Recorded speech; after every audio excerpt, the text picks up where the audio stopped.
બોલો સદગુરુ દેવ જય। સત્ય સનાતન ધર્મ જય।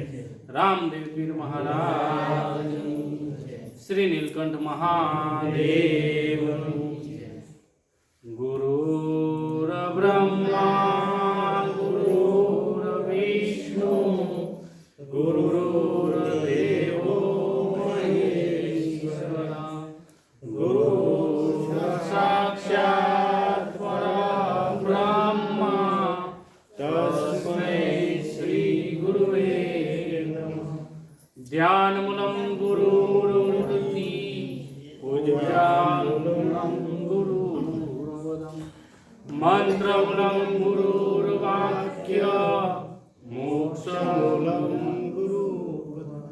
મંત્ર સત્યં પૂજા સત્યં સત્યં દેવ નિરંજનમ ગુરુર્વાક્ય સદા સત્યં સત્યં એકં પરમ પદમ। સૌને મારા આદેશ પ્રણામ। જય ગુરુ।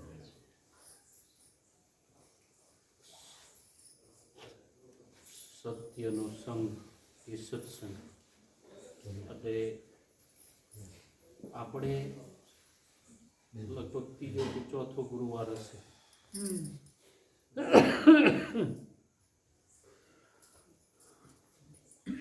હવે બેસી જ જજો એટલે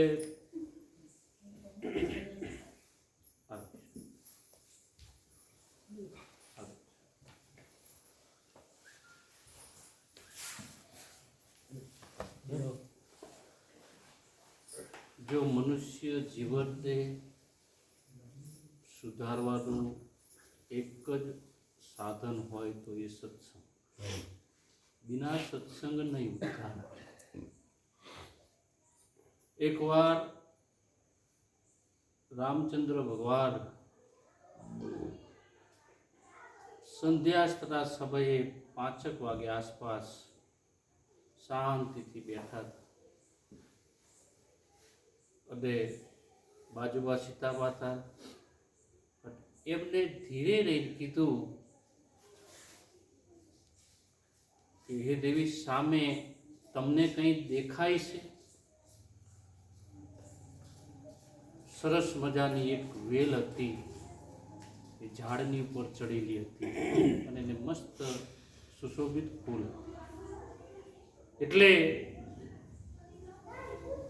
રામચંદ્ર ભગવાને સીતા માતાને પૂછ્યું કે તમને કંઈ દેખાય છે? એટલે સીતા માતા તરત સમજી ગયા। જોજો આ બધું પાર કે હા મને દેખાય છે કે જે લતા છે જે વેલ છે કેટલી ભાગ્યશાળી છે કે એને ચડવા માટે એટલે ઝાડનો ટેકો પડ્યો। એમનો કહેવાનો ભાવાર્થ એનું સમજો તમારા જેવા પુરુષ છે ને એટલે હું એ ચડી એકી છે। આજે હું તમારાથી ઉજળી છું કહેવાનો મતલબ સમજો સ્ત્રી માટે એટલે કે એ ઝાડ છે ને એટલે એ સુશોભિત દેખાઈ રહી છે। ઝાડ નો તો એ ઉપર ચડી ન હોય એટલે રામચંદ્ર ભગવાને પાછો વિવેક કરીને કીધું કે ના દેવી એવું નથી। એ તમારી જે છે ને શોભા જે વેલ ચડેલી છે એમાં સરસ મજામાં પુષ્પ છે એટલે ઝાડ સુશોભિત દેખાય છે। એવામાં લક્ષ્મણજીનું આવવું અને રામચંદ્ર અને સીતાજીએ બે કીધું કે અમારો એક પ્રશ્નનું નિરાકરણ તો કરો તમે। કોઈ બુદ્ધિશાળી જીવ કોઈ ઉચ્ચ કોટીના જ્યારે મહાપુરુષો કંઈક કે નિરાકરણ કરવા એટલે એને એની ચેતના ખૂબ કે કંઈક કારણ હોય એટલે કે શું નિરાકરણ? એટલે રામચંદ્ર ભગવાન એમ કહે છે કે આ જે વેલ લતા જે ચડી રહી છે ઝાડ ઉપર એટલે હું એમ કહું છું કે એ છે તો મને આટલી ઝાડની શોભા છે આ ઝાડની શોભા એનાથી થઈ. સીતા માતાજી એમ કહેશે કે એ ઝાડ છે ને તો હું નીચેથી લઈને ઉપર આકાશ સુધી એની એ શેત હું ચડી એકી નકર હું ના ચડી શકું. આદેશ ત્યારે લક્ષ્મણજી જવાબ આપે છે કે નથી ઝાડ ભાગ્યશાળી કે નથી લતા ભાગ્યશાળી. વેલ ભાગ્યશાળી એ છે કે એની છત્ર છાયા નીચે જે બેસી અને એનો જે આનંદ લઈ લે છે ને એ ભાગ્યશાળી છું. હું ભાગ્યશાળી છું કે તમારી બેની છત્ર છાયા નીચે બને રહેવા. કોઈ મહાપુરુષોના સાનિધ્યમાં, કોઈ સંતના સાનિધ્યમાં આપણને કોઈ છત્ર છાયા મળે ને આદેશ ના બેસી તો ખુશી રહી આદેશ.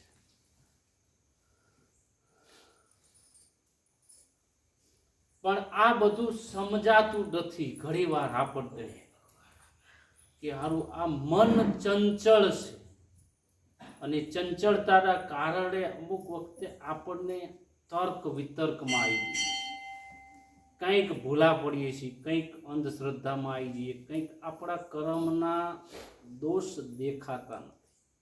આપણે કંઈક અંદર ખાને જેણે મહાપુરુષ જે કંઈ બન્યા ને એને પોતાની ભૂલ ગોતી છે, એ બીજા આડંબરમાં નથી ગયા. તમે મારા શબ્દ એ પોતાની ભૂલ ગોતવા ગયા છે કે મારી ક્યાં ભૂલ થઈ. વાચ કાચ મન નિશ્ચળ રાખે. વાચ એટલે વાણી અને કાચ એટલે કાયા શરીર. વાણી પવિત્ર બને અને કાયા પવિત્ર બને તો જ આ શક્ય છે. આજે દિવસ દરમિયાન માણસ જુઠ્ઠું એટલું બોલે એટલે વાણીને દોષ લાગે. વાણી એટલે શબ્દ, શબ્દ ભ્રમ છે. એ ભ્રમને દોષ લાગે એટલે એને કર્મનું બંધન આવે છે અને એ બંધન અમુકને થોડા સમય પછી કોના પછી પણ ભોગવટો આવે આવે આવે. એમાં બે મત નથી. માણસ વિચારે છે એનાથી એના કર્મ લાગે છે. એવું નથી કે માણસ ક્રિયા દ્વારા જેને કર્મ લાગે એવું નથી હોતું. માણસ એવા અમુકના પ્રત્યેના ખરાબ જો વિચાર કરી લે તો પણ એના કર્મ એને લાગે. એમાં બે મત નથી. એટલે સંતો વારંવાર આ જ મથામણ કરી રહ્યા છે. તમે વાણી દ્વારા કર્મ ના લાગવા દો, ક્રિયા દ્વારા કર્મ ના લાગવા દો અને તમે વિચાર દ્વારા કર્મ ન લાગવા દો. જેટલા તમે શુદ્ધ પારદર્શક, જેટલું પારદર્શક જીવન હશે એટલું ઉજળું રહેશે. ભલે તમે લાખો કરોડો કમાઓ કે ન કમાઓ, પણ સુખ અને શાંતિ અને કંઈક આધ્યાત્મિક લેવલનું જો તમને એ જ્ઞાન અંદર હૃદયમાં ઉતરી જાય તો તમારો બેડો પાર છે. કંઈક આપણા આત્માનું કલ્યાણ કે આ જીવનમાં કંઈક સારા કર્મ કરવા જો મળી જાય તો આપણો એને અવસર સમજીએ. કંઈક આપણો કંઈક પૂર્વજન્મની, અમારા ગુરુજી તો વારંવાર એક કહેતા તમને કંઈક સારા કર્મના વિચાર આવે કે તમે કંઈક સારા કરી એકવારી જો તમને પરમાત્મા જો તાકાત આપી કે તો તમે માનવાનું તમે આ જગતમાં કંઈક ભાગ્યશાળી છો. કે મહાપુરુષોએ કીધું કે આ જગતમાં ધન તો બધાના ઘરે હશે, સારી પત્નીઓ પણ હશે, પણ કોઈ ભાગ્યશાળી હશે એ ગુરુના ચરણે જઈ શકશે, એ ગુરુનો લાલ બની શકશે, એ ગુરુનું જ્ઞાન પ્રાપ્ત કરી શકશે. બાકી બધા નહીં કરી શકશે. પણ ક્યાંક બંધાઈ જાઓ. હવે સંતો કંઈક 2 વર્ષે, કંઈક 5 વર્ષે, કંઈક 10 વર્ષે તમારે જ્યારે પણ બંધાવું તો પડશે. એમાં કોઈ એ વગર મેળ નહીં આવે. પણ ગુરુ બિન જ્ઞાન નહીં, ગુરુ બિન સંશય નહીં ટળે. ભલે વાંચી લો ચારેય વેદ, બધાએ નીતિ કહીને મૂક્યું, પણ કંઈક નીતિની આગળ કંઈક છે જે સ્વ અનુભવ એ કોઈક મહાપુરુષ કરાવી શકશે. બાકી બીજા કોઈ કામ નહીં. કોઈ સમર્થ સદગુરુ કરાવી શકશે.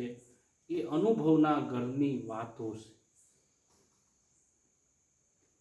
એટલે આપણે તો ચલો ઠીક છે સત્સંગની શરૂઆત કરી, પણ આપણો તો મેન અહીંયાનું કારણ એક જ તમે સવાલ પૂછો ને મારે જવાબ આપવાનો, એટલે થોડી શરૂઆત ચલો મને જ્ઞાનરૂપી એક વાત આવી કે કોઈ સવાલ પૂછો પછી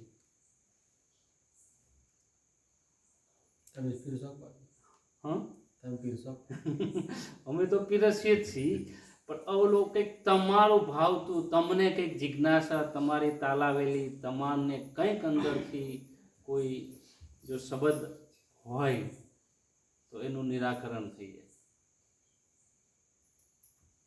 અને એવા અમને હા અમે અહીંયા આવીએ છીએ હા તો તમે અમને આદેશ કહો છો હા અને અમે સામે તમને આદેશ કહીએ, હા પણ આદેશનો મતલબ શું છે ને એ અમે જાણતા નહીં.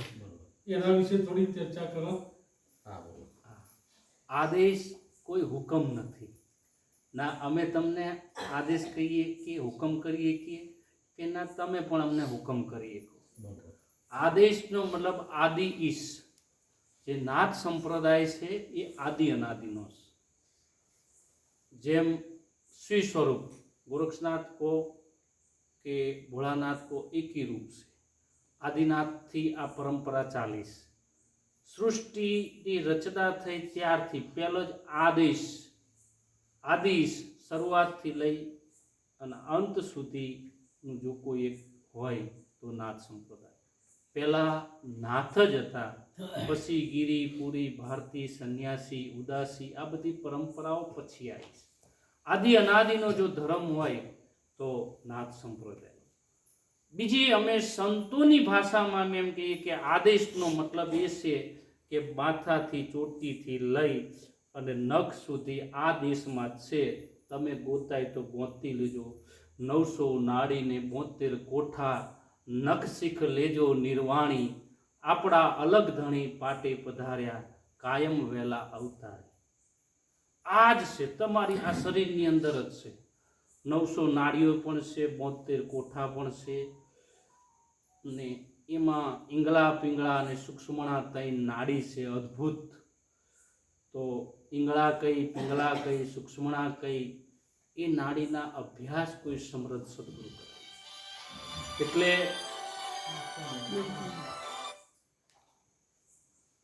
આ નાથ સંપ્રદાય આદિ અનાદિનો છે. અને આ પંથકમાં નાથજી બહુ ઓછા છે, એટલે કદાચ તમને નાથ સંપ્રદાયનું જ્ઞાન ઓછું રહે. શું છે? સૌરાષ્ટ્ર કાઠિયાવાડમાં વધારે છે, પછી એનાથી વધારે હરિયાણા, પંજાબ એ બધા રાજ્યમાં નાથજી વધારે છે. અને એટલે નાથ સંપ્રદાય આદિ અનાદિનો છે. અને નાથ સંપ્રદાયની ગાદી ફક્કડથી ચાલે છે. હું તમને કહી દઉં, એ ગ્રસ્તથી ચાલતી નથી. હા, એને ત્યાગ અને વૈરાગ બે ચૂકવવો પડે છે, તો જ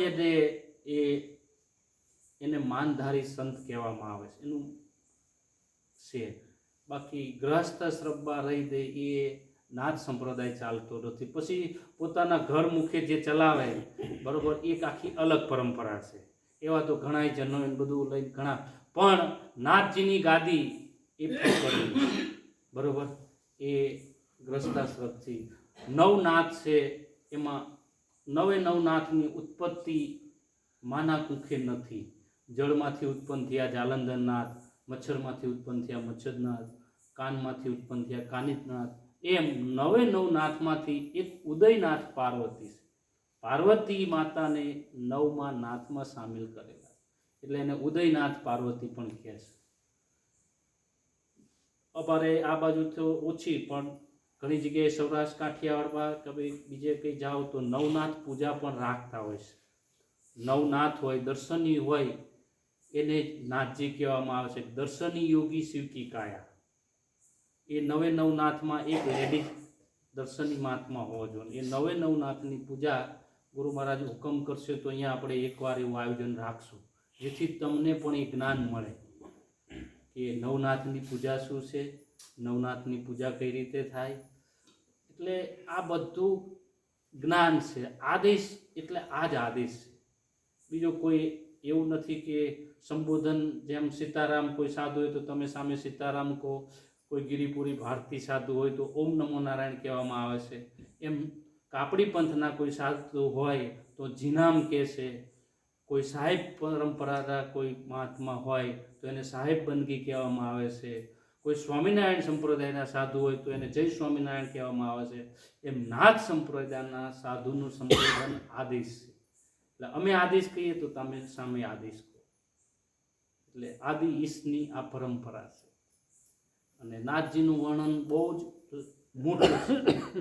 એને આ દર્શની લેવામાં આવે એને ખૂબ એને પહેલાંના સમયમાં 42 દિવસ ઓજલમાં રહેવું પડતું, હાલ 21 દિવસ, પણ ત્યાં સુધી એને કોઈ અંદર દર્શન કરી નથી શકતું, દર્શની સાધુ જ.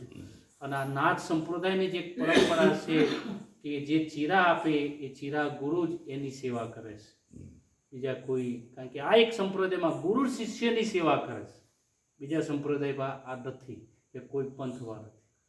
અને એ ચીરા લેતી વખતે કોઈને અંદર નહીં, કોઈ ટાંકો ટેભો અજીક્ષણ દવા બવા કશું દઈ, એ બહુ જ અઘરી બાબત છે.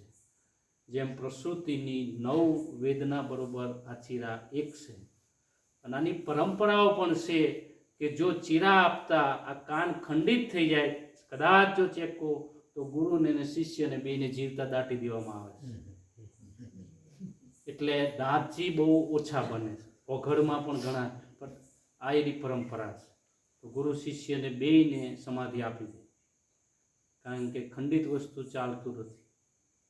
પણ જેનું ભજન એને કશું થતું નથી, કશું ના થાય, એનું ભજન હોવું જોઈએ. પહેલાં ગુરુ પીરો એમ ચીરા નહોતા દઈ દેતા, એને ઓઘડમાં રહી દઈ 12 વર્ષ સેવા કરવી પડતી, પછી જ એને દર્શની બનાવવામાં આવતા. જ્યાં લગીન કુંડળ ના પહેરે ત્યાં લગીન એને ઓઘડ કહેવામાં આવે છે, ઓઘડ પીર.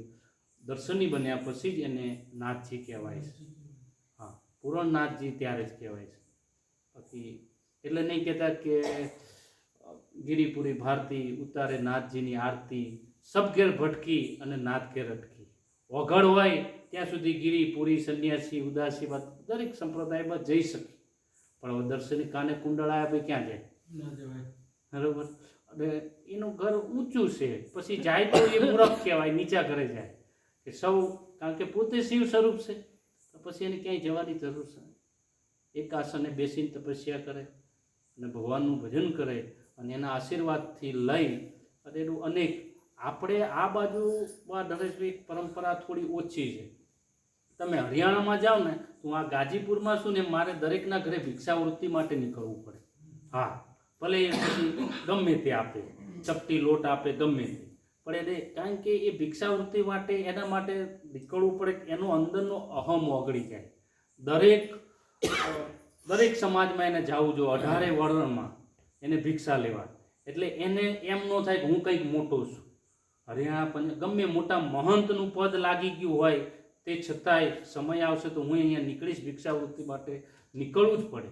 જેથી એનો ભલે ચપટી લોટ જ લે, એને કંઈ ઓલું, પણ એને વસ્તીને પણ ચેતાવે. એના આગળ ઘરે આગળ જઈને અલખ નિરંજન કહીને ઊભો રહે તો એના ઘરની ઉજાસ પણ આવે અને ઓલાનો પણ અહમ ઓગળે. દરેક વસ્તીને ચેતાવી કહેવાય. બોલો સદગુરુ દેવ. બોલો હવે બીજું કંઈ?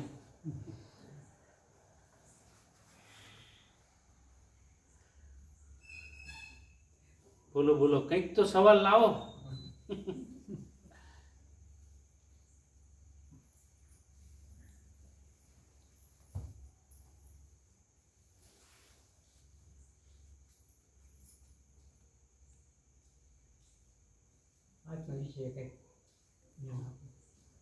આત્મા અમર છે. આત્મા કોઈ દી મરતો નથી, આત્મા કોઈ દી જન્મતો નથી. આત્મા અવિનાશી છે.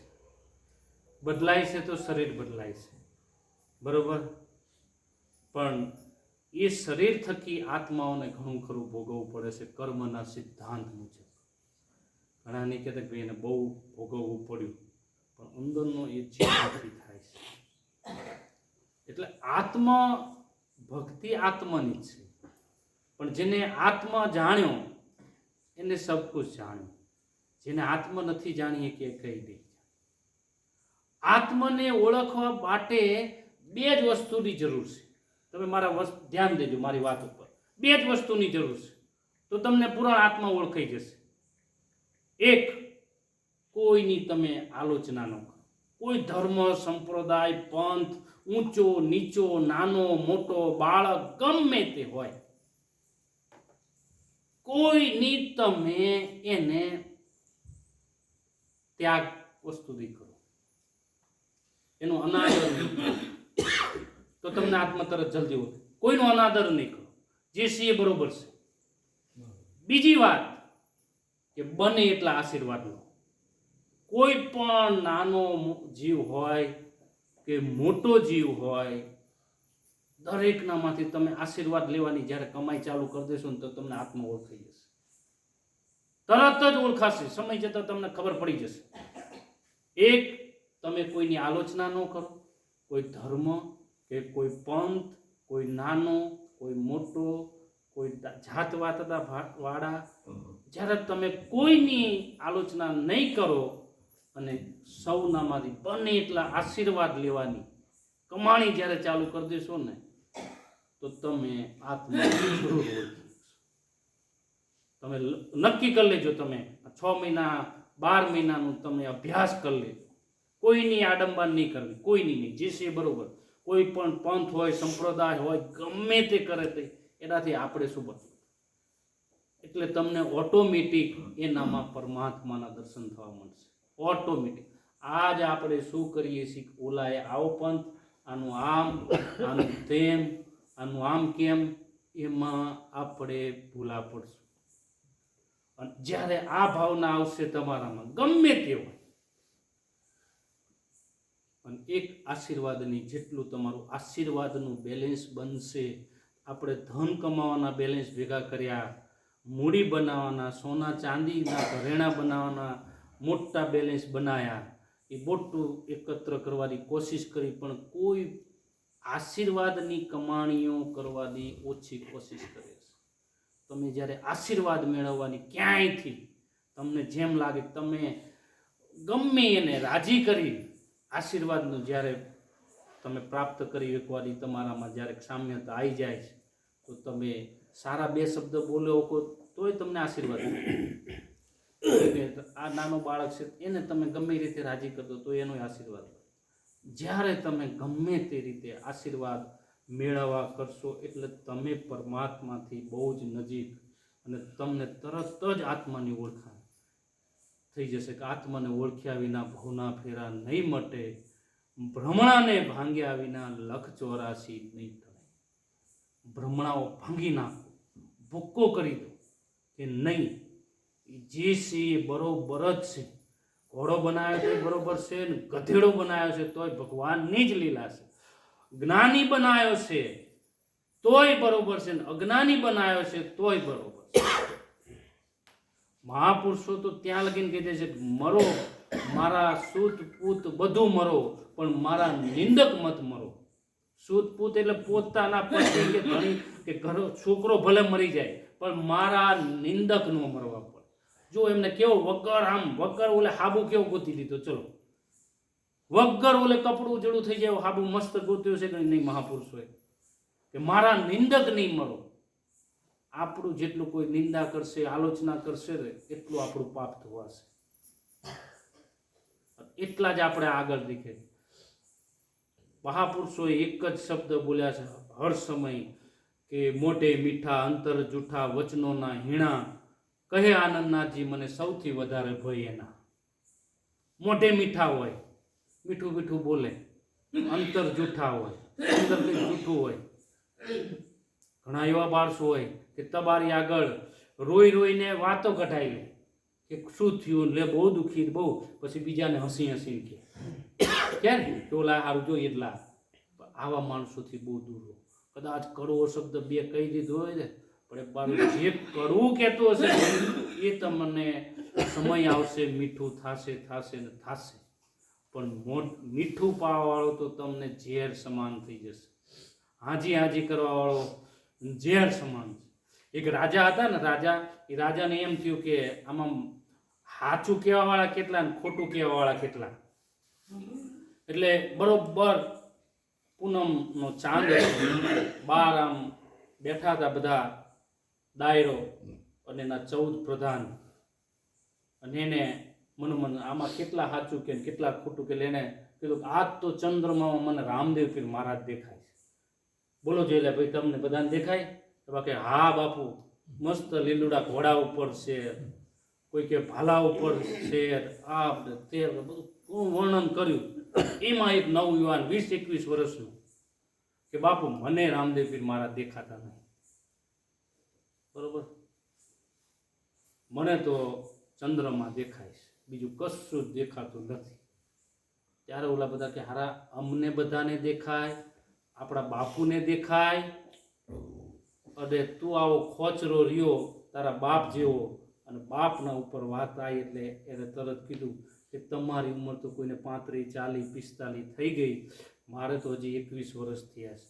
તમારે આમ નૂર માંડવા પડે, મને તો સ્પષ્ટ દેખાય. જેથી મારું પેટ નહીં ભરાય તેથી હું ફોડી નાખીશ, પણ અહીંયાનું મેં ખાધું છે ને એટલે હું ખોટું તો નહીં બોલું. લો રાજા, તમારો પટ્ટો તમને મુબારક છે, પણ બહુ ખોટું નહીં બોલું. ત્યારે દરબારે કીધું તું પટ્ટો પહેરી લે અને તેરી પટ્ટા કાઢી નાખો. આમ ને આમ અમારા રાજ દરબાર કાઢી નાખ્યા. હાજીમાં એટલે હાજી કરવાવાળા નહીં હોવા જોઈએ. એટલે હું ઓલા બાનો સત્સંગ હતો ને તેથી હું આ શબ્દ કીધો હતો. એક રાજા અને એક પ્રધાન બે જતા હતા. રાજા અને પ્રધાન બે જતા હતા નગર. એટલે બાઈ સાંડલો લઈને બેઠી હતી કે હમણાં કોઈ ગોટે માર્ગો આવે ને મારા માથે ચડાવે, અને એમાં બરોબર એ રાજાને નીકળવું. અને વાય પ્રધાન બે ઘોડેશ્વર. એટલે એ બાઈએ કીધું, એને ખબર નહીં કે આ રાજા છે, કે ભાઈ આ મને ટોપલો માથે ચડાવો ને. રાજા ફટ દઈને ઘોડેશ્વરથી નીચે ઉતરી દે, બાઈના માથે ટોપલો ચડાવી બાઈ નીકળી. લોલો પ્રધાન વાય રહ્યો હસવા લાગ્યો. એટલે રાજાએ તરત પૂછ્યું કે તારે ભાઈ કેમ હસવું આવ્યું? હું આ રાજા થઈને આ સાંજનો ટોપલો ચડાવ્યો એટલે? કે ના એવું નથી, કદાચ આ બાઈ માણાને જોઈને મેં કે ના, તમારી દ્રષ્ટિમાં ક્યારેય વિકાર ન આવે. હું 20 વર્ષથી તમારી જોડે છું, તો કેમ તને હસવું કેમ આવ્યું? ત્યારે પ્રધાન કહેશે કે રાજા ટોપલા ઉતરાવે ચડાવે નહીં. તોય કે ખબર ન પડી. લે રાજાએ પાછું વિવેક કીધું મને સમજાયું નહીં કે બાઈ વિધવા છે, એ ગરીબ છે, તમારે એને એમ કેવું જોઈએ કે આ સાણનો ટોપલો તું મૂકી દે, તારે જે કંઈ ખાવાની ચીજ વસ્તુ, જે કંઈ કરિયાણું જોતું એ મારા રાજ દરબારમાંથી લઈ જજે. તારા બાળ ગોપાળને કંઈ ભણવા માટે જરૂર હોય એ મારા રાજ દરબારમાંથી, પણ તું કાલથી આ સાણ ભરવાનું બંધ કરી દે. એનું નામ એટલે તે કહેતા જેનો સલાહકાર ઊંચો એનું જીવન ઊંચું, જેનો સલાહકાર નીચો એનું જીવન નીચું. કેળા મીઠા છે તો એના પાન બહુ મોટા છે એટલે કેળા મીઠા છે. એટલે આંબલી ખાટી છે એટલે એના પાન હાવ ઝીણા છે એટલે ખાટી છે. એટલે કોઈનો સંગ આમ આપણે કોની સલાહ લઈએ છીએ ને એનું તમારું એના ઉપર એનું જીવન બની જાય. એટલે સારાનો સંગ, કોઈ આપણા કરતાં ઉચ્ચ વિચારવાળાનો સંગ, તો એ આપણું જીવન ઊંચું બની જાય. તમારા જ ગામનું એક દ્રષ્ટાંત હું દઈ દઉં. આ તમારા જ ગામમાં બરોબર વર્ષો પહેલા એક ચેહરગીરી નામના એક મહાન સંત આવ્યા, બાપુ આવ્યા. એમણે બીજ કયું રોપ્યું કે અહીંયા નીલકંઠ મહાદેવે તમે બરોબર એક યજ્ઞ કરો અને ગામને ભેગા બેહીને જમો. આટલું જ કીધું, આટલું જ કહી ગયા ને વર્ષો પહેલા. આજે એનું વટ વૃક્ષ કેટલું બની ગયું? હાલ બની ગયું ને.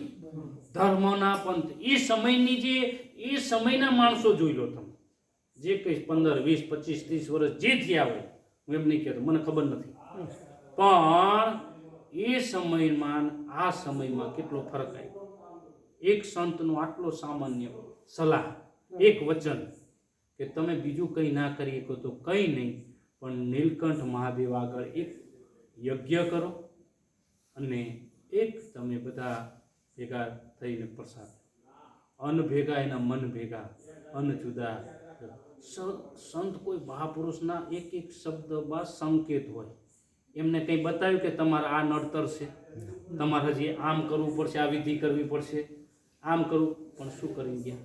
એક એવું બીજ રોપી દીધું કે આ ગામની ઉન્નતિ માટે, પ્રગતિ માટે, સત્ય સનાતનના ધર્મની નજીક જઈ જાય એના માટે.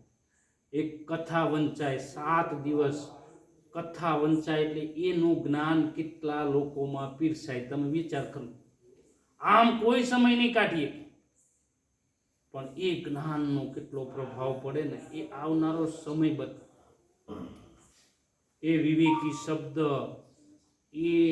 એ સમજણવાળા શબ્દ, એ કાંઈ કોઈ સંતોની જોડે બેઠેલા હોય ને તો જ એવા શબ્દ નીકળે. મેં શરૂઆતનું જ કે દ્રષ્ટાંત દીધું એ કારણ કે એ વિશ્વામિત્ર એ સંસ્કાર એ ગુરુકુળમાં ભણ્યા હતા રામચંદ્ર ભગવાનને આ બધા.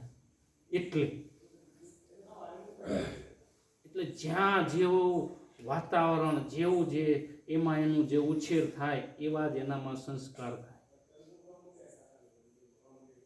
એટલે આ તમે સંતની વાત એક આખી અનોખી છે પણ કોક જ ઓળખીએ કે છે. બરોબર. ચેહરગીરી બાપુ બ્રહ્મલિંદ કે પણ આવા એમને કેટલાય ગામમાં આવું કંઈક કરાયું હશે. બરોબર કે જેથી કોઈ ધર્મના પંથે વળી જાય. અને ત્યારે આ ગાજીપુર ગામમાં અમે તો ભલે સાધારણ છીએ પણ કોઈ ગુલાબનાથ બાપુ જેવા, કોઈ શેરનાથ બાપુ જેવા ત્યારે આવી ગયા. અને હજી કોઈ મહાપુરુષો આવશે પણ ક્યારે કંઈક એને આ સનાતન ધર્મને આ બધાના વિવેકમાં આ બધું કંઈક બીજ રોપીને ગયા. મારા બાવાને બોલાવીને શું કામ છે? આવી જેની વિચારધારાઓ અહીંયા શું થાય કે હારા બાવાની શું જરૂર છે? ચલો એને તમે માનસિકતા કઈ રીતે પરિવર્તન કરશો? કારણ કે બે ધારાઓ હોય છે. એક માણસ એમ વિચારે કે ખાવું, કંઈક ધંધો કરવો નહીં અને એમણે ખાઈ પીને પડ્યું રહેવું એ બાવા બને.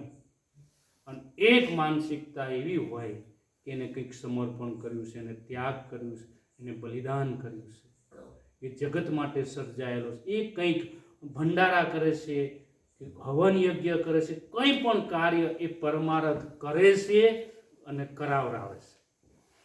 તો આ બધું ટક્યું રહેશે, નકર ભૂસાઈ જશે. એટલે આ જે સમજણ કોઈ સંત મહાપુરુષ લાવી છે. એટલે સદગુરુ દેવ કે મોબાઈલ નહીં હોય મારા જોડે. હા હાલો સવાલ પૂછો કોક તો મજા આવે મને. આ છોકરાઓ કંઈક પૂછો. છોકરાઓ પૂછો.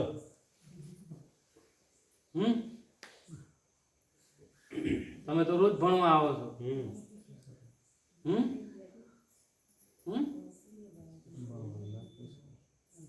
હા બોલ તન્વી કંઈક કે બોલ. મનુષ્ય જીવન શું કહું છે? હા જો મનુષ્ય જીવન સુખ. મનુષ્ય જીવન એક પરમાત્મા સુધી પહોંચવાનું સાધન. હવે પરમાત્મા કોને કહેવાય? તમે સ્વયં તમારા સ્વરૂપને જાણી લો. આજ કાયા થકી રામ બન્યા, આજ કાયા થકી કૃષ્ણ ભગવાન બન્યા, આજ કાયા થકી રામદેવ પીર મહારાજ બન્યા. મનુષ્ય જીવનનો હેતુ સારા કામ કરો, પરમાર્થના કામ કરો, કોઈનું ખોટું ક્યારેય ન કરવું એ મનુષ્ય જીવનનો હેતુ છે. દરેક જીવ મનુષ્યના આધીન છે. તમારે ગાયને ઘાસ ખાવું હોય તેની જાતે ખાઈ શકશે? તમે પૂળો લઈને નાખો ત્યારે ખાય. એને પાણી પીવું હોય તો તમે એને પાણી કાં અવેડા લઈ જાઓ કાં ડોલ ભરીને કંઈક પાવ તો નકર એની જાતે પીએ કે. એ જ રીતે માણસ બીજાના માટે સર્જાયેલો છે. આજે માણસ એટલો સ્વાર્થી બની ગયો છે ને એ પોતાના માટે એકઠું કરે છે. પણ માણસ જ્યારે એમ વિચારે કે હું પરમાર્થ માટે મારો અવતાર થયેલો છે, મારે બીજાનું ભલું કઈ રીતે થાય એ જ મારું જીવન છે, તો ભગવાને એને શબ્દ આપેલો જ છે કે કર ભલા તો હો ભલા. તું બીજાનું ભલું કરીશ તો તારું ભલું થશે જ. એટલે ગમે તે રીતે તમે જેટલું બીજાનું ભલું કરવા જશો, બરોબર. તમે અહીંયા 6 મહિના થયા ને આશ્રમમાં, બરોબર. તમે વિચાર કરો, કદાચ આમાંથી ઘણા વિચારતા હશે કે નથી બાપુ હોય કોઈ દી ખેરિયાટે આપણા ગામમાં નીકળ્યા, કે નથી કોઈ દી ઘી ઉઘરાવા નીકળ્યા. બાપુના ખર્ચા પણ ખૂબ છે. હજી કાલકમથી સંતો આવીને ગયા, બરોબર, 3-4 સંતો હતા, 500 અમારે મિનિમમ, અમારો નાથજીનો સાધુ આવે 500 પેરામણી હોય એક સાલ, એક વસ્તુ જુદી. પછી આ લોકોના પગાર 10,000, પછી આશ્રમનું લાઇટ બિલ, આ ખર્ચા, ઝીણા મોટો આટલો વિકાસ. તો તમને એમ થતું હશે ને કે આ બાપુ ક્યાંથી લાવતા હશે? હાલો, થાય કે ના? કંઈક છે એ ભજન ના હોય, એ આવી જ જાય. તમે બીજાનું ભલું કરો, બરોબર. અમને માતાજીએ, બરોબર, કે બાપુ આપણે તમે એકવાર બોલી જાઓ છો ને રોજ કંઈક ને કંઈક ખવડાવશો તો આ શું થશે, ક્યાં પહોંચશે? મેં કીધું એ ચિંતા સંત કરે ને તેથી સંત કોઈ દી સારા કામ નહીં કરી.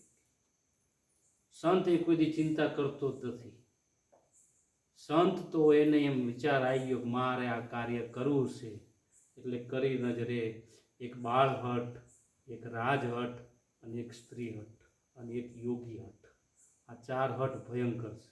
એકવાર એને પકડ્યું તો પકડ્યું. એટલે કહેવાનો મારો ભાવાર્થ કે આ ચલાવવાળો કોઈ પરમાત્મા, આનંદનાથ કેમ કે મારાથી ચાલે છે તો અહીંયા આનંદનાથે ભૂલા પડે. પણ આપણે એની કૃપા રામદેવ પીર મહારાજ જોડે એટલી જ હાથ જોડીને પ્રાર્થના કરું કે હે રામદેવ પીર મહારાજ, તને મારી જોડે શું કરાવવું છે એટલું મારી જોડે કરાવડાવજે. મારા શબ્દને સમજવું, હું જે કહેવા માંગુ છું. તમારે મારી જોડે શું કરાવવું છે એટલું જ મારી જોડે કરાવડાવજો. હવે તમે જો કોણ કરાવે? હાલો, એ જ કોઈ નથી, આપણે માત્ર નિમિત્ત છે. આવી જ જાય. હરિને ભજતા હજી સુધી કોઈની લાજ જતા નથી રે જાણી. હે જેની સુરતા સાંભળ્યા નિશા વદે વેદવાણી. આ 6 મહિનામાં કોઈ એમ ન કહીએ કે બાપુ એમના સ્વાર્થ માટે આ કર્યું કામ. કોઈ કે ખરા? ચલો હાલો, એમ જરૂર કે બાપુ કંઈક પરમાર્થના કાર્ય કરી રહ્યા છે કંઈક, પણ કોઈ એક કામ નહીં બતાવીએ કે બાપુએ એમના સ્વાર્થ સારું થઈને બનાવ્યું કંઈક. એટલે જો પરમાર્થની જ ભાવના હોય તો નરસિંહ મહેતાના 52 કામ કર્યા, મીરાબાઈના ઝેર આરોગ્યા, દ્રૌપદીના ચીર પૂર્યા, તો આપણા 2-5 કામ આવા નાના ન કરે? કરે છે. ભક્તિ વિશ્વાસની છે ને શ્રદ્ધાની છે. આ બધા ભક્તિ કરે છે પણ થોડી કંઈક શ્રદ્ધા અને વિશ્વાસમાં ડગી જાય. દાખલા તરીકે હું વિચાર કરી લો, જાફરમાં મારે આટલું બધું છોડવું પડ્યું, હાલો આ સારું સારું કરીને હું આટલા મોટા 12 ભંડારા કરી નાખ્યા, ભગવાને મારા માટે હું સારું કર્યું, હાલો આવો 2-5 કરોડનો આશ્રમ છૂટી ગયો, બનાવેલો, શૂન્યમાંથી સર્જન કરેલું, નથી ભગવાને? ના, ભગવાન છે તો મારી પરીક્ષા હતી, અને પરીક્ષામાંથી મારે પાસ થવું જ પડે. બધી જ મૂંગા મોઢે કંઈ પણ નથી બોલ્યો. તમે કોઈ પણ જાફરાવાસી પૂછજો કે ના બાપુ કશું જ નથી બોલ્યા. એ લોકોએ એમ કીધું ને કે તમારે કાલે નીકળી જાઓ, ખાલી મેં એક જ કીધું મને ખાલી 4-5 દાડા આપો, બાકી હું નહીં જાઉં કે તમે મને કેમ કાઢી મૂકો છો, કશું જ નથી બોલ્યું.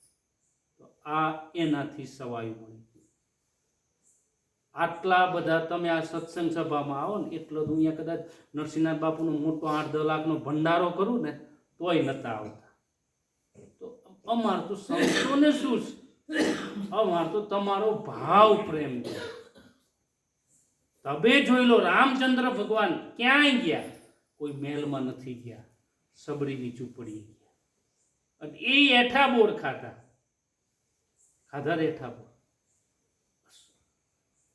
साधु भूखा भाव का, धन का भूखा नहीं, धन का भूखा वो साधु नहीं. हाँ, परमार्थ करવું હોય તો અમે તમને કહીએ ભાઈ આમાં તમારાથી જે થાય યોગદાન કરો, પણ એનું પરમાર્થ જ હોય, એનું એમાં સ્વાર્થ ના હોય. આટલો ફરક છે. એટલે સાધુ ત્યાગનું રૂપ છે, સાધુ સમર્પણનું રૂપ છે, સાધુ બલિદાનનું રૂપ છે. એટલે એ જે પરીક્ષામાંથી જે પાસ થયા છે એના કંઈક નામ છે. કસોટીઓમાંથી બે જ વસ્તુ છે, તમે સમજી લેજો. કર્મના સિદ્ધાંત બે જ છે, એક ભોગવટો છે અને એક પરીક્ષા છે. ભોગવટો, તમે કોઈ અશુદ્ધ કર્મ કર્યા છે તો તમારે એક દાડો એનો ભોગવટો આવે, અને કોઈ મહાપુરુષ છે એની કસોટીઓ હોય. એ કસોટીમાંથી પાર ઉતરે એટલે 5 ડગલા આગળ હોય, પાછળ ના હોય. તમે જોઈ લો, સંત મૂળદાસ જોઈ લો, ગમે એ મહાપુરુષ લઈ લો, અનેક સંતો છે, એની માથે કસોટીઓ ખૂબ. હરિશ્ચંદ્ર, તારામતી, લાખા, લોયણ, જેસલ, તોરલ, રૂપાદે, માલદે, ઘણાની ઉપર કસોટીઓ આવી છે. આપણે કસોટીમાંથી પાર ઉતરી અને ભવસાગર તરી ગયા. એટલે મનુષ્ય જીવન હંમેશા પરમાર્થ માટે છે. મારું તો એ બધું, તમારું બધું ગાડું એ ચલાવી દેશે. તમે બીજાના બનશો તો તમારી તમારી તો એ જ ખ્યાતિ લેશે, એની ચિંતા એ કરશે, બરોબર. પણ આજે થોડા આપણામાં એક સામાન્ય એક શેરડીનું આટલું રાડું લઈ જતા હોય, એમાં એક દેરનો છોકરો ને એક પોતાનો છોકરો આવતો હોય, થળિયા બાજુ કદાચ દેરનો છોકરો હોય ને આપણો છોકરો પૂછડિયા બાજુ હોય તો ફટ તેના માટી વાગી જાય. એટલે બેટા અહીંયા ક્યાં ભગવાન આવે એમ કહો, ક્યાં?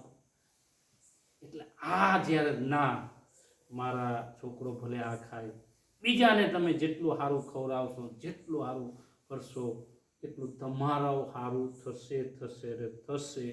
એમાં મેઘ નથી. કુદરતના ઘરે દેર છે પણ અંધેર તો નથી જ. તમે વિચાર કરો, દ્રૌપદીના વસ્ત્ર હરણ થતા, બરોબર. ભીષ્મ પિતામાં બેઠેલા, ધૃતરાષ્ટ્ર રાજા, ગુરુ દ્રોણ, કૃપાચાર્ય, 5 પાંડવો, તમે વિચાર કરો. અને દુશાસન એની સાડી ચીર ખેંચવાનું ચાલુ કર્યું. એક તાંતણો બાકી હતો, એક થોડો આટલો. અને દ્રૌપદીએ, હે મારા નાથ, તું મારી લાજ રાખજે. ત્યારે કૃષ્ણ ભગવાન દરવાજા ઉપર જ ઊભા હતા. કેમ પેલા નો આયા? યાદ કરવા પડે, મારે શબ્દ યાદ કર્યા, હે મારા નાથ, તું મારી લાજ રાખજે. અને ત્યારે કયું કામ લાગી ગયું, કયું એમનું કર્મ? કૃષ્ણ ભગવાનને જ્યારે શેરડીનો હાંઠો ખાતા હતા અને લોહી નીકળી ગયું, બરોબર. અને એમની જરી કઈ વિચાર કર્યા વગર ફટ દઈને સાડીનો શેડો ફાડી અને ફટ દઈને એ પાટો બાંધી દીધો. અને એ તાતણા હતા ને, એ જ 999 હતા. એક તાતણાની એમને હાડી બનાવીને પૂરી. એટલે બાપુ, અહીંયા કોઈ લખાણની જરૂર નથી. અહીંયા બધું જ છે. કર્મના ચોપડા ખૂબ મોટા. અહીંયા જે છે ને એ કર્મ છે. અને તોય આટલું કરી દીધા પછી તોય દુર્યોધનને તો સમજાયું નથી જ. અજ્ઞાની જીવને તો મહાપુરુષે એટલે કીધું કે તમે નહીં સમજીએ, તમે લાખ કોશિશ કરો છો તોય. કે એટલું આખું દ્રૌપદીના ચીર પૂરી દીધા હોય, એને સ્વયં દેખાઈ ગયું, તો છતાં શું લેવાનું યુદ્ધ કર્યું? બોલો. હા, એટલે ગંગા સતીએ કીધું છે કે અજ્ઞાનીઓ તમે દાસનાય દાસ થઈ. ઘણા એવા નાસ્તિક માણસો, ભગવાન છે જ નહીં, અમે તો ભગવાન માનતા જ નથી, અમે તો આ કામ ના કરે તો શું થાય, આમ ના કરે. હવે એની જોડ તર્ક કરી શું કરવા? કોઈ તો હા ભાઈ તું કરીએ બરોબર છે, પણ સમજે એના માટે બધું જ છે, ના સમજે એના માટે કશું જ નથી. એને પછી એને ખબર પડે કે હારી જીતેલી બાજી આપણે હારી ગયા. મનુષ્ય જેવો અવતાર મળ્યો પણ મનુષ્ય જેવું જીવન ન જીવી. મનુષ્ય જીવન પહેલું તો તમે મેં શરૂઆતમાં કીધું કે વાચ અને કાચ, કાયામાં તમે કોઈ પણ દૂષણ ન નાખો. બીજું બધું તો અમે તો સંતો તો ત્યાં લગીને કહે છે બીડી સિગરેટ ન પીવું, ગુટખા માવાય ન ખાવ. 3 જીવ મહાપુરુષોએ ખાસ મૂકી છે કે વ્યસની, વેમી આ જે જીવ છે એ જીવ ક્યારેય ભક્તિ નહીં કરે. વિષય વ્યસન ને વેમી વિષય જીવ પણ ભક્તિ નહીં કરે. અમારા ગુરુજી તો વારંવાર કહેતા કે 5 કામ પડ્યા મૂકી અને પાણી પી લો. પાણીની બહુ તરસ લાગે ને 5 કામ પડ્યા હોય ને તો પડ્યા મૂકી દો, તરસ પાણી પી લેવું. 16 કામ પડ્યા મૂકીને અન્ન લઈ લેવું. 16 કામ પડ્યા હોય ને તો આપણે ભોજન લઈ લેવું. પણ 100 કામ મૂકી અને સત્સંગ સાંભળવો, 100 કામ.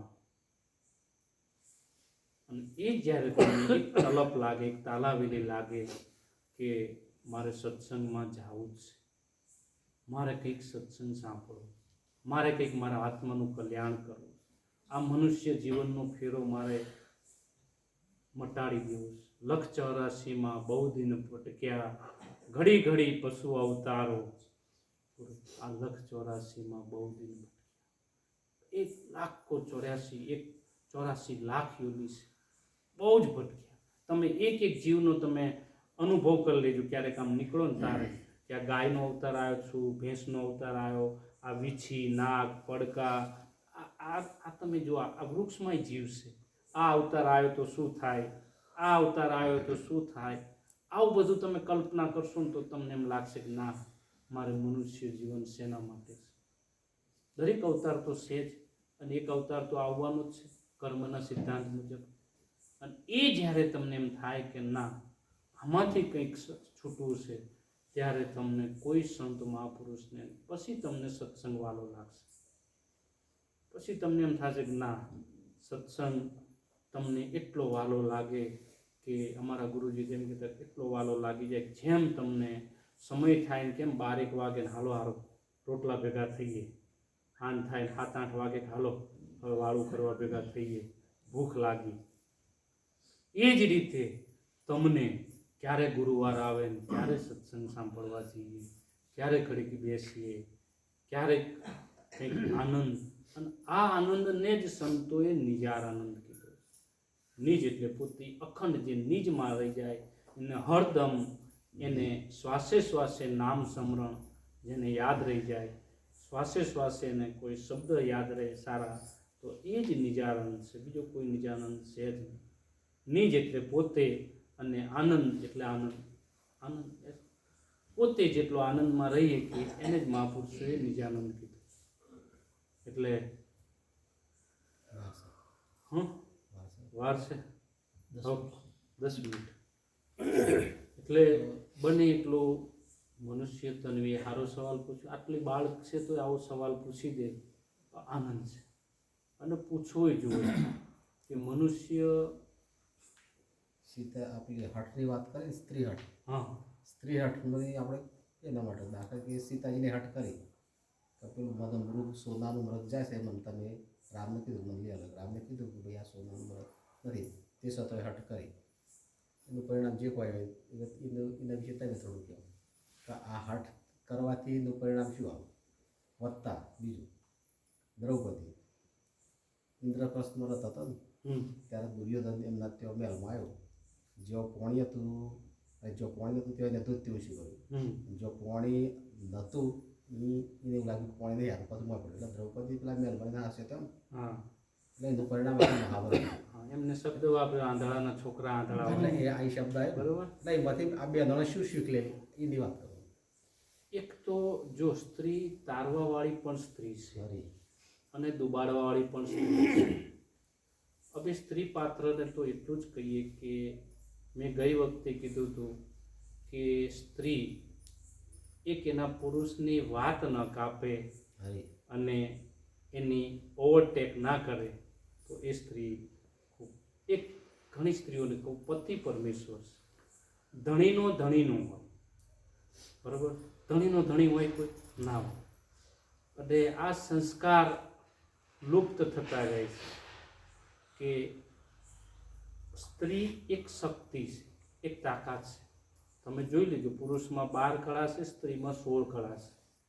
તમે આમાં જે બેન દીકરીઓ માતા હશે ને એને ખબર પડી જ જશે કે આ પુરુષ આમ જતો હશે ને એની દ્રષ્ટિ ઉપરથી કહી દેશે કે આ સારી દ્રષ્ટિવાળો નથી. તમને તરત કહી દેશે તમારી ઘરવાળી કે આની નજર સારી નથી. તમે એટલું પારખ નહીં હોય પણ એ પારખી લે કે એનામાં કળા છે. એટલે સ્ત્રી હું કહું એક પતિના આજ્ઞાકારમાં રહે. અને જે ઘરમાં અમે સંતો તો કરીએ, જે ઘરમાં પુરુષ સ્ત્રીને લક્ષ્મી તરીકે સ્વીકારશે કે મારી ઘરની લક્ષ્મી છે, એ જેટલું છોડીને આવી છે એટલું તો કોઈક ભાગ્ય જ છોડીએ. એ સ્ત્રી જ પાત્ર છે કે તમે જોઈ લો કે લગ્ન થયા હોય ત્યાં લગી એના બાપના ઘરનું એ મારું મારું કરતી હોય ને બીજે જ દાડે એ આવે અને એના બાપને એમ કે બાપુ મારા ઘરે જવાનું છે, મારા ઘરે તો આમ ને મારા ઘરે આમ, આ તમારું. તમે જો આટલું છોડવું કંઈ હેલી વાત નથી. ખાલી 12 કલાકમાં એ મારું છોડીને તારું કરી દે, તારું એ બીજાનું એ મારું કરી દે. એ સ્ત્રી શક્તિ છે. પણ એ લક્ષ્મીને જોવા માટે આપણે સીતા જોતી હોય તો આપણે રામ બનવું પડે. પછી આપણે રાવણ બન્યા હોય સીતાની આશા રાખીએ એ શક્ય નથી. શક્ય સ્ત્રી શક્તિ છે. તમે જોઈ લો કે હાલના છૂટાછેડા કેમ વધારે થાય છે. હું તમને કહી દઉં કે તમે એક વસ્તુ સમજી લો કે એ શું કહેવાય એને કન્યાદાન બેસે એના મા બાપ પછી વિધિ કરીને શું કે એને કન્યાદાન દાન દઈ દીધું ને. તમે મને અહીંયા 5 આપ્યા, 25 આપ્યા, 500 આપ્યા, પછી બાપુ ધૂણામાં વાપરે તોય ભલે, કંઈક બીજી વસ્તુમાં વાપરે, પણ તમે તો દઈ દીધા ને. તમે તો જોવા આવતા નહીં કે બાપુએ શું કર્યું. એમ દીકરીના મા બાપ દાન કરી દીધું પછી એ વધારે પડતા ઇન્ટરેસ્ટ લેશે ને અહીંયા એ ઘરે છૂટાછેડા થાય કે શું ખાધું, શું પીધું, તારી હાઉએ શું કીધું, તારા જેઠે શું કીધું, તારી જેઠાણીએ શું કીધું, તારા આણે શું કીધું. એટલે એ દીકરીનું ઘર ક્યારેય નહીં ચાલે. તમે હા તમારી દીકરી છે, ખબર અંતર લેવી એ તમારી ફરજ છે, પણ ખબર અને અંતર એ કઈ રીતે અંતર રાખીને ખબર લો એનું નામ ખબર કહેવાય. નજીક જઈને ખબર જેટલી રાખો ને એટલી ઉપાધિઓ છે. તમને ખબર પડી જાય કે મારે દીકરી હવે સાસરે મૂકી દીધી, પછી ખબર અંતર ક્યારે લેવાય. તમે તમારા હગાવાલા ખાડું ગયો ખબર અંતર ક્યારે, 15 દાડે મહિને ફોન કરો કે રોજ કરો. તો એમ દીકરીને 15 દાડે મહિને ફોન કરે કે બેટા કેમ મજામાં, એનાથી તારા સાસુ સસરા મજામાં. બીજી કોઈ વાતની ચર્ચા ન કરે તો એ દીકરીનું ઘર બંધાય. બાકી તમે એને એમ કહો કે આમ કેમ કર્યું ને આમ કેમ થયું, એ ઘર તૂટે તૂટે ને તૂટે જ. એક સીધું ને સાત એક દ્રષ્ટાંત દઈ દઉં કે એક દીકરી હતી, સાંજે એ પાણીપુરી બનાવે. આ લૌકિક દ્રષ્ટાંત છે, તમે સમજી જજો. એટલે પાણીપુરી બનાવે એટલે એના સસરા આયા, બેટા પાણીપુરી હું ખાવું છું, કંઈક લાડવા શેરો કંઈક બનાવો ને, મીઠાઈ ઉખડી બનાવો, કંઈક બીજું બનાવો, આ પાણીપુરીમાં શું ખાવાનું હોય, આ ના બનાવશો, રવા દો. જોજો શબ્દ કેટલા છોડી દેશે દીકરીઓ. એને ફોન કરે એની માને કે મારા સસરા તો પાણીપુરી ખાવાનું ના બધી ના જ પાડે છે, આગળનો શબ્દ કીધો નહીં. અને કેમ આવું અહીંયા વ્યાય બેટા, આવું ખાવા માટે ના પાડે છે તારા, તો એ ઘરમાં રહીને શું કરવાનું, ખાવા ના દે. બરોબર, જતી રહી સાસ પીરમાં પાછી. છૂટાછેડાની વાત પણ થઈ ગઈ, પણ સમજદાર વ્યક્તિ હોય ને એટલે એને કીધું, કારણ કે એના સસરાએ કીધું હતું કે મેં ના પાડી વાત સાચી, પણ મેં ના આવી રીતે પાડી.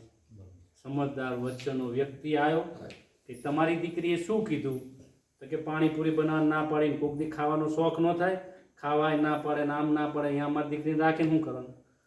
ત્યારે એ વચ્ચે માણસ ખાવાની ના નથી પાડી. એમને શું કીધું, લાડવા બનાય, શેરો બનાય, સુખડી બનાય, આ ખાઈએ. તમને આવું કીધું તો કે ના. તો તમે જોઈ લો જુઠ્ઠું કોણ, તમારી દીકરી કે તમારા વેવાઈ? દીકરી. એટલે સમજો બધી વાત અમે સંતો કહીએ છીએ કોઈ પણની અધ કચરી વાત ક્યારેય સાંભળી અને સાચું નહીં માની લો. આ કળિયુગ છે. મને કોઈક એમ કે રમેશભાઈ દારૂ પીવે છે તો મારે સાચું ન મને. આ હું તમને સાચું કાચા કાન તમને બહુ પછતાવવું પડે. તમારે એવું નિગરાઈ હોવી જોઈએ પછી સાચું માન. એટલે મૂળ વાત ઉપર ભલે થોડી 5 મિનિટ મોડું થઈ જાય આજે, બરોબર, કે એક સ્ત્રી શક્તિ છે. સ્ત્રી એક અદ્ભુત નારી છે, નારાયણી છે, રતનની ખાણ. એને અનેક મહાપુરુષોનો અમારો જન્મ એ કોઈ માની કુખે થયેલો છે. અનેક મહાપુરુષો ગર્ભના સંસ્કાર બહુ જ. આજે આ દીકરીઓ અહીંયા જ ભૂલી પડે છે. એ વખતે જો એ સાવચેતી રાખે કે એ વખતે કોઈ રામાયણ, કોઈ ગીતા, કોઈ સારા પુસ્તકનું વાંચન કરે, સારી જગ્યાએ બેસે, સારા સત્સંગનો એ લાભ લે, તો એ ગર્ભના સંસ્કાર છે એ એને બહુ આગળ લાવે. ગર્ભના સંસ્કાર બહુ એને કોઈ પણ આ છોકરા 12 વર્ષના થાય ને એને સંસ્કાર ન મળે ને એટલા એની માના કુંખમાં 9 મહિનામાં એ ગર્ભ સંસ્કાર આવે. આવું સંપૂર્ણ કહેવું છે. પણ હાલના સમયમાં એ સમયમાં એને તો ક્રોધી થાય નહીં, કોઈ તામસી ખોરાક, તીખું ને તમતમતું પણ ઓછું ખાવું પડે, એવા ખોરાક જો એ લે તો એનો પુત્ર કે દીકરા દીકરી સારા જ થાય. એટલે વિશેષ કંઈ નહીં કહેતા, પણ તમે સીતાની આશા રાખો, તમે રામ પાછા બનજો, બરાબર. એટલે આપણે સારું જોઈએ તો એ બને, આપણે સારા બનવું પડે. પહેલાં તો હું ગાજીપુરની કંઈક અપેક્ષા સારી રાખવી હોય તો પહેલું મારે સારું બનવું પડે, પછી કંઈક બધું સારું થાય. બોલો સદગુરુ જય હો. કરો બંધાને.